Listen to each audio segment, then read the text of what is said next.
Bom dia, mais um Questão de Direito, cenário novo, né? TV cresce cada vez melhor, tudo pra você, feito com muito carinho, não vai perder. Professor, e o tema hoje? O tema hoje é um tema importante.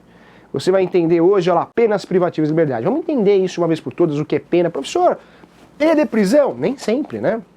Nem sempre é prisão. E como que funciona essa questão da prisão? Temos que ter essa noção, sim, é importante você saber, o direito, ele é a base, né? Então você precisa ter esse conhecimento para poder desenvolver aí bons trabalhos. Então vamos lá. Professor, o que é pena? Então vamos fazer uma divisão primeiro. Olha o material, vai para o material, olha que interessante aqui, ó. Vamos lá. Opa. Aqui. Nós temos 3 espécies de penas. 3. 3 espécies de pena, professor? 3. Então, quando a gente fala de pena, a gente fala de prisão, entre outros, nós vamos explicar essa grande diferença, se é pena, o que é pena, o que é prisão, se é a mesma coisa. Importante você saber, quando a gente fala de execução, a lei de execução penal, nós temos aí 3 espécies de penas. Professor, quais são essas espécies de pena? Vai aparecer o material para você aí, olha lá. Volta no material. 3 espécies de penas. A primeira é a pena privativa de liberdade. Primeira, privativa de liberdade. A segunda pena é a restritiva de direitos. E a terceira forma de pena é a multa. Repetindo, hein, para você guardar. Ó, primeira pena. Professor, quantas espécies de penas nós temos? 3. Primeira, privativa de liberdade. Segunda, restritiva de direitos. E a terceira, multa. Então, professor, quando eu falo, professor, quantas penas existem no mundo jurídico, no cenário brasileiro, no processo penal brasileiro, no direito penal?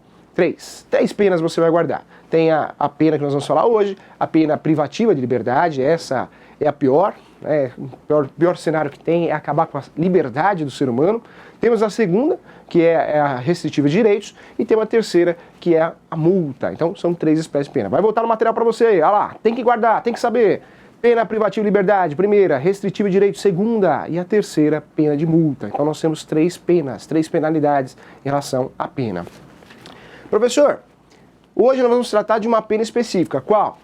O tema é pena restritiva de liberdade, né? Então, dentro dessa pena, para você não confundir, não podemos fazer essa confusão, nós temos 3 espécies de penas. 3 espécies de penas. A privativa de liberdade, restritiva de direitos e a pena de multa.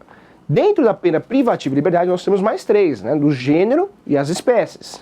Pena privativa de liberdade, nós temos 3 espécies do gênero pena privativa de liberdade, que é uma espécie do gênero pena. Então não pode confundir.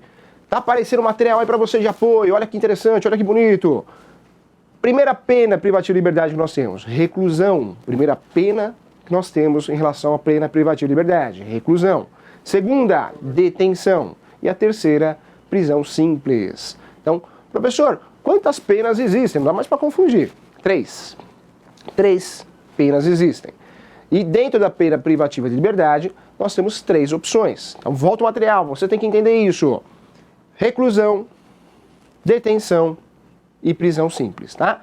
Reclusão, detenção e prisão simples dentro das penas privativas de liberdade. Então não dá mais para confundir. Professor, o cenário brasileiro é muito criticado em relação à pena de reclusão, o espaço, a quantidade de quantos vão ficar numa cela. Isso acontece, nós sabemos disso. A lei, né, quando a gente fala a lei de execuções penais, ela regulamenta até o espaço, o tamanho da cela, o tamanho onde o sujeito pode ficar preso. Essa questão de prisão envolve direitos humanos, dignidade da pessoa humana, envolve várias opiniões diferentes, mas fato é que o cenário, a estrutura material funciona dessa forma. Vamos lá, novamente para o material aqui, olha lá. Professor, como que funciona então crime e contravenção penal? É a mesma coisa?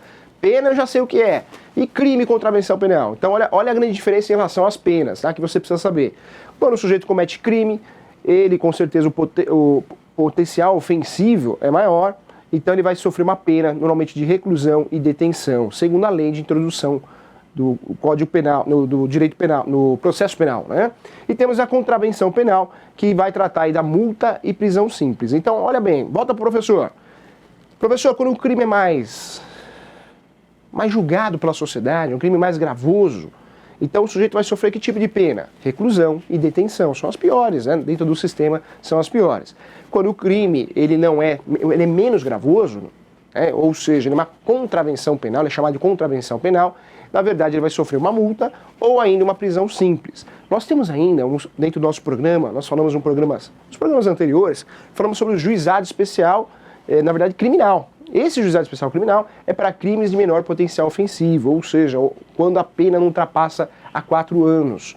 E essa pena, quando não ultrapassa 4 anos, esse juizado especial criminal, você pode fazer a chamada transação penal, desde que seja réu primário, ou seja, não tenha recendentes, não tenha já uma passagem. E nesse sentido, você pode fazer a transação penal, que aí é um serviço comunitário, uma cesta básica, 2, 3, vai depender de cada situação que vai ser proposto para você.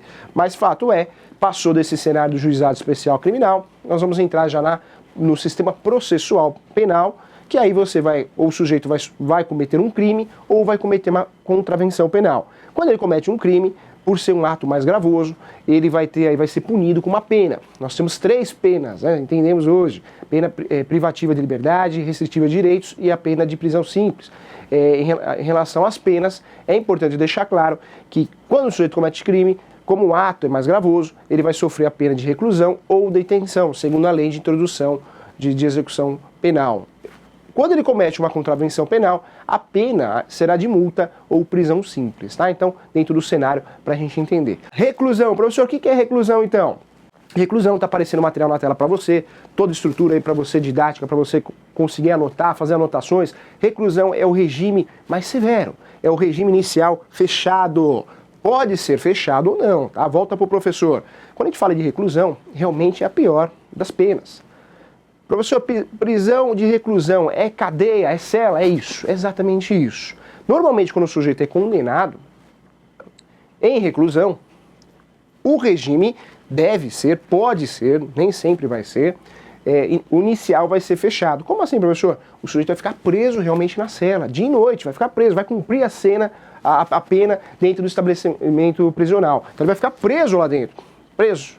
Então, reclusão é o que ninguém deseja, né? Porque a pior coisa que tem é você acabar com a liberdade do ser humano. Mas se praticou um crime, vai pagar por isso. E o regime, se for reclusão, se a pena for reclusão, o regime inicial, normalmente, nem sempre, normalmente será fechado. Olha que interessante. Professor, e a detenção, que o pessoal faz confusão, detenção e reclusão, né? Tanto é que fala, o sujeito está na detenção, mas como funciona essa diferença? Então, quando a gente fala de reclusão, olha lá, está aparecendo um material para você. Reclusão é a pior das penas. É o regime fechado. Normalmente já inicia com o regime fechado, fica preso realmente, cela, cárcere, né? Quando fala de detenção é grave também? Claro que é. Mas a detenção já não é uma pena tão pesada como a reclusão. Por quê? Olha aparecendo no seu material, ó. Detenção não admite regime inicial fechado. Não admite. Então o sujeito que é condenado à detenção, normalmente ele não começa naquele regime inicial fechado. Ele começa no regime semiaberto, aberto, normalmente semiaberto, e esse sujeito, diferente lá da reclusão, que lá começa fechado, e pode ocorrer sim essa progressão de pena, o sujeito do regime fechado passar para o semiaberto, ou do semiaberto para o aberto, pode ocorrer no nosso sistema, isso é permitido, né, desde que o sujeito cumpra requisitos e ainda cumpra uma porcentagem daquela pena estabelecida, ele pode mudar de regime, então pode acontecer isso. Fato é que reclusão, volta para o material aí, tem que guardar. Olha lá o material. Reclusão, regime inicial fechado, quase sempre, né? Tem alguns momentos que não, mas a maioria das vezes, quando o sujeito é condenado ao regime de reclusão, o regime inicial de pena é fechado. Já no detenção, vai voltar o material para você. Olha lá, detenção, não admite o regime inicial fechado, não admite o regime inicial fechado, então nem sempre vai ter um regime inicial semiaberto, mas não admite, fato é que não admite o regime inicial aberto, ok? Professor, então eu quero entender quais são os regimes de pena. Volta ao material de apoio. Regime de cumprimento de pena pode ser fechado, semiaberto ou aberto. Professor, não sei como funciona isso. O que quer dizer o fechado? Fechado, volta para o professor, ó, prisão, tá preso. O sujeito tá preso, regime fechado. É o pior dos regimes em relação ao cumprimento de pena, porque o fechado, o sujeito tá preso, ele não consegue sair nem dia e noite, ele fica preso no estabelecimento prisional. Já o semiaberto é aquele regime que o sujeito, muitas vezes, ele fica preso durante a noite, durante o dia, ele pode prestar um serviço, uma colônia agrícola, então é diferente, ele fica preso, mantido em cárcere, na verdade, somente à noite. E tem um regime aberto, e esse regime aberto muito criticado, pela sociedade é o sujeito cumprir, ele vai, na verdade, cumprir a pena, mas em liberdade, em regime fechado, e pode até cumprir em casa, como acontece muito com alguns políticos, né, que foram condenados e vão cumprir esse regime aí em casa. Então, o sistema funciona assim. Volta para o material aqui, para você entender. Então, regime de cumprimento de pena, tem o fechado, tem o semiaberto e tem o aberto. Fechado, prisão, semiaberto, estabelecimento agrícola, né, e o aberto, muitas vezes o sujeito vai responder em liberdade. Existem alguns formatos diferentes dependendo de cada estado aí, mas é importante você saber. Professor, o que regulamenta a execução penal, a prisão? O que regulamenta? Nós temos uma lei que regulamenta isso. Se você quer estudar mais sobre o assunto, quer entender mais, porque infelizmente tem algum parente, algum conhecido que esteja passando por isso, e você quer entender mais a sistemática da coisa, está aparecendo para você aí. Lei de execução penal, olha lá. Então, essa lei de execução penal que vai tratar aí do cumprimento de pena. Então, essa lei que você deve olhar com carinho para você entender melhor como que funciona, tá? É assim que você deve fazer. Então, para fechar com chave de ouro. Professor, então quantas espécies de penas nós temos? 3. 3 espécies de pena. Vou voltar aqui porque você precisa saber disso. Ó, 3 espécies de pena. Volta para o material. Pena privativa de liberdade, pena restritiva de direitos e pena de multa. Nós temos 3 espécies de pena. 3. Não dá para esquecer, não dá para fazer confusão. Dentro da pena privativa de liberdade, que é uma espécie de penas, nós temos 3 subdivisões. Então, 3 espécies de penas e 3 espécies de penas dentro da privativa de liberdade. Aí, reclusão, detenção e prisão simples. Reclusão, detenção e prisão simples. Olha como ficou fácil de guardar agora. Professor, quero saber então a grande diferença de crime e contravenção penal. Volta para o material, olha que interessante, ó. Crime vai cumprir pena de reclusão e detenção, quando o sujeito faz um crime. Contravenção penal, multa e prisão. Multa e prisão. Contravenção penal. Professor, e a questão do menor? Volta para o professor aqui, olha lá. E a questão do menor? Menor não comete crime, hein? Não, professor? Não, menor comete ato infracional. Então, menor de 18 anos, quando o sujeito tem a incapacidade, seja ela relativa ou absoluta, ele não comete crime, ele comete ato infracional. Quando o sujeito tem menos que 16, é incapacidade, na verdade, absoluta. Dos 16 aos 18, incapacidade relativa. E a incapacidade absoluta e relativa muda todo um cenário, né? Na absoluta, o sujeito quando tem a incapacidade absoluta, menos que 16 anos, esse sujeito tem que ser representado pelo papai, mamãe ou representante legal. Dos 16 aos 18, ele tem que ser assistido. Por quem? Papai, mamãe ou representante legal. Professor, qual que é a diferença de ser assistido e representado? Muda tudo. Representado, o papai, a mamãe ou o representante legal vai assinar por ele, né? O assistido vai assinar com ele só para falar que assistiu aquele ato. Isso nós conversamos também nas transações imobiliárias, hein? Nas transações imobiliárias também acontece dessa forma, quando o menor adquire um bem, quando um menor compra uma propriedade, ou assina um contrato de locação, ou mesmo uma procuração. Tem muita gente que erra, na verdade, na qualificação de um contrato de locação, ou um contrato de compra e venda, e coloca lá o pai do sujeito. Se é o sujeito que comprou, professor, mas como que o menor vai conseguir comprar uma casa? Depende. Vai que é um jogador de futebol, vai que é o MC Bolinha, vai que é o MC João, não sei. Quanto não ganha essa turma aí que canta funk, né? Então esse sujeito aí, se ele quiser comprar uma casa ou alugar uma casa, ele consegue sim. Lógico, se ele for menor, se não foi emancipado, ele pode sim, entre outros requisitos, casado, ou passou num concurso público e foi nomeado, né? Então ele consegue essa emancipação. Dentro das emancipações nós conversamos sobre isso já em alguns programas.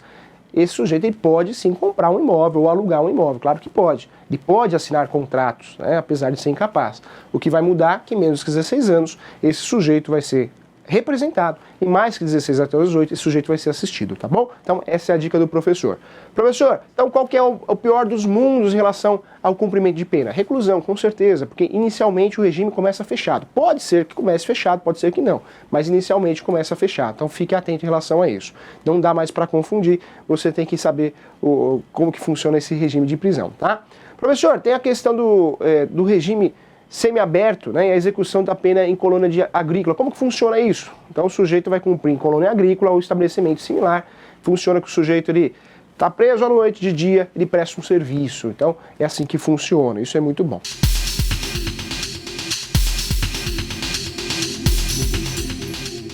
Vamos lá, questão X, a questão que não quer calar, hein? Se o Estado não tiver vaga no regime fechado, como que funciona, professor? Não entendi a pergunta, vou te explicar de novo, fica tranquilo. Olha lá, volta para o professor. O sujeito foi condenado, reclusão. Normalmente o regime inicial é fechado, normalmente. E aí não tem vaga. Não tem vaga porque num presídio não tem vaga, no outro também não tem vaga, isso não é difícil acontecer. Como que funciona, professor, nessa situação? Existem várias críticas em relação a isso, a mídia, a sociedade, é verdade. Fato é que em regime fechado, se não tem vaga, vai assim mesmo, no regime fechado. Se o sujeito foi condenado no regime fechado e não tem vaga, vai espremer ele lá, põe ele lá na cela, tem que caber. É assim que o Estado faz, né? Vai encaixar ele, tem que dar um jeito. Professor, se for regime semiaberto ou aberto? Então, se não tem vaga para o regime semiaberto, o sujeito vai, na verdade, ter uma vantagem, sim. Normalmente, ele vai responder, então, em aberto. Então, semiaberto, ele vai responder em aberto. Não tem vaga? Então vai responder, professor, mas não é a vantagem para o acusado? Sim, mas se o Estado, né, não está fornecendo condições, esse sujeito, segundo a legislação brasileira, penal e processual penal, entende que ele não pode ser punido por isso. Fato é, professor, o mesmo ocorre com o regime fechado? Não, regime fechado ainda o sujeito, mesmo não tendo vaga, ele vai ficar apertado, vai dar um jeito, porque é regime fechado. Então ainda existe uma proteção nesse sentido. Mas aí existem algumas teses também que deveriam ocorrer, ou mesmo teses de defesa de alguns advogados, que deveria passar para o regime semiaberto, porque o sujeito não pode ser punido por não ter vaga. Então, existe uma discussão aí, tá? Essa é a pergunta.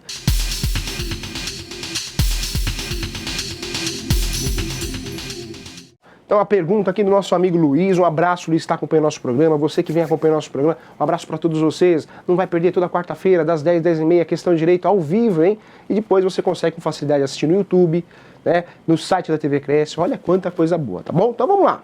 Luiz, se um menor com 16 anos é emancipado, ele comete crime? As penas são iguais como 18 anos? Boa pergunta, Luiz. Gostei. O Luiz, sinal que o Luiz está acompanhando aqui o nosso programa. Olha que interessante, Luiz.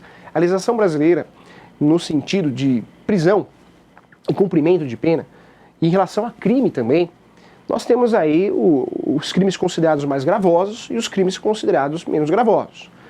Temos a questão do juizado especial criminal.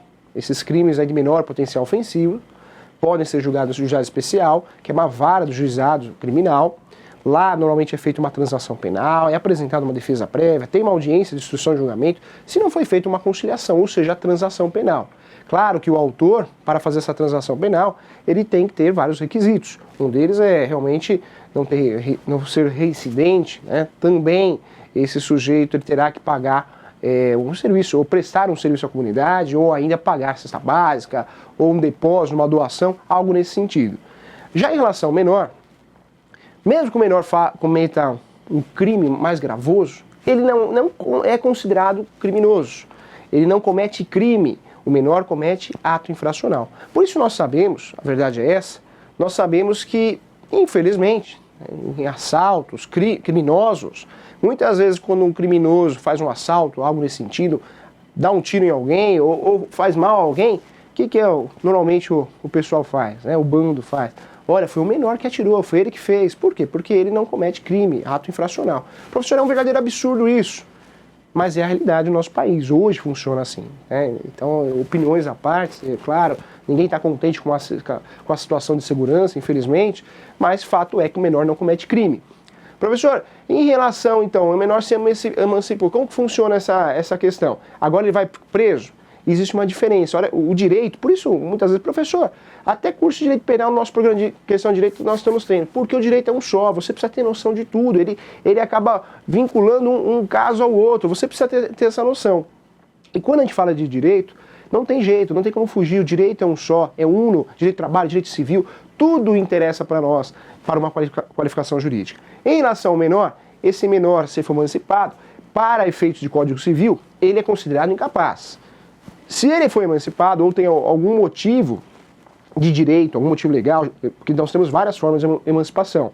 Se esse sujeito se tornou emancipado, de alguma forma, pelo Código Civil, criminalmente, a jurisprudência entende que ele vai responder como menor. Professor, que absurdo!